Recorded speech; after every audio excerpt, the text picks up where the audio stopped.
Jag tyckte de sa äta minor. Äta minor blir faktiskt lite roligare. Äta minor. Äta minor. Sa minor? Hon sa myror, tror jag. Eller så var det minor, jag vet inte. Det var minor, va? Ja. Vi kör på minor och den ska framföras som en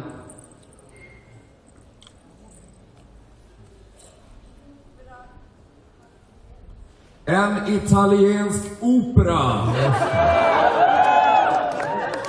Äta minor. Artisten som har skrivit det här stycket är ingen mindre än The Steak Numbed Jay.